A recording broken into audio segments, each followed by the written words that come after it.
She told me straight to my face, zero hesitation, that I needed to get off my equipment because her son had been waiting.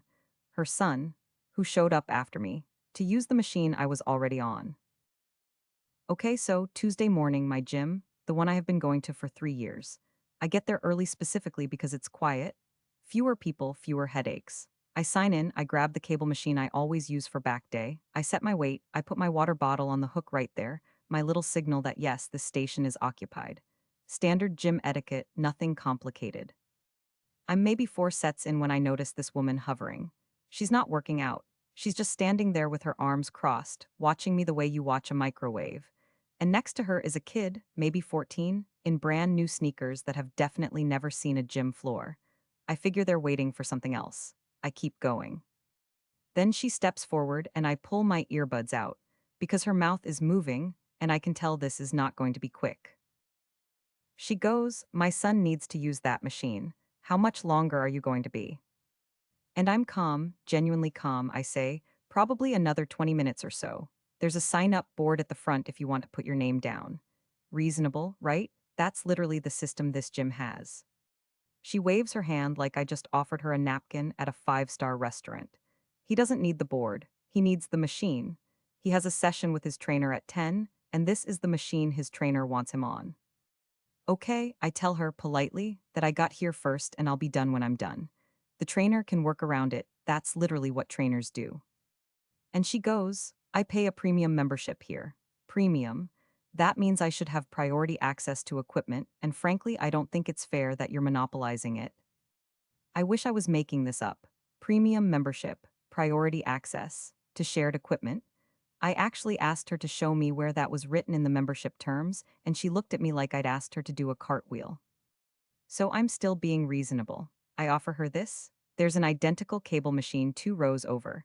Your son can absolutely do the same workout on that one. I even offered to walk over and show her the setup. That's more than most people would do. She goes, "That one faces the wall. My son doesn't like facing the wall. He loses focus." He loses focus. I put my earbuds back in. She actually reached out and tapped my arm to stop me, and that was the moment I realized we were done being friendly about this. I pulled the earbud out one more time and I said, very clearly, very evenly, "Please don't touch me. I'm not giving up the machine. I was here first and I'll be done in about 15 minutes. That's the end of it." And she absolutely lost it. "Are you serious right now? Do you know who my husband is? He literally helped fund the renovation of this gym. We have a relationship with the owner, and you are going to sit there and tell me no over a machine?" She's loud now. Like other side of the gym loud. Heads are turning. And I said, "And okay? Yes, some people are going to say I crossed a line here," I said. "I don't care if your husband built the machine with his bare hands. You don't get to put your hands on me, and your son doesn't get my spot because he doesn't like facing a wall. 15 minutes. You can wait, or you can find something else to do, but I'm not moving." She actually gasped, like a stage gasp. Her son looked at his shoes. The guy on the treadmill behind us had slowed all the way down to basically a stroll. Everyone was watching. The gym manager, I'll call her Dana, she was already walking over before the woman finished her second sentence of the meltdown. Someone must have flagged her at the front desk. Dana comes in calm, professional, and asks what's going on. And this woman, I mean it, she points at me and says, "This person refused to accommodate my son and was extremely rude about it." Dana looks at me, I just gesture at my setup. Water bottle on the hook, mid-workout, clearly been here a while. Dana says, and she says this loud enough that the whole area hears it, "Ma'am, the machines are first come, first served for all members. There's no priority tier.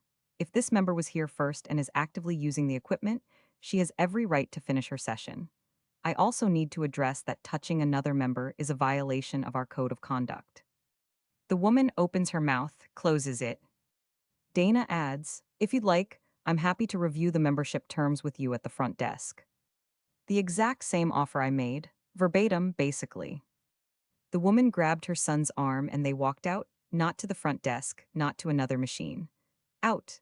The kid threw one look back over his shoulder and I genuinely felt a little bad for him. Not for her, not even a little. I finished my last 2 sets. Nobody bothered me.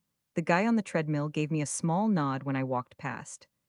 "So here's where I'm leaving it," I said what I said. I didn't soften it, I didn't apologize, and honestly, I'd say it again. But I know some of you are going to say I could have just moved.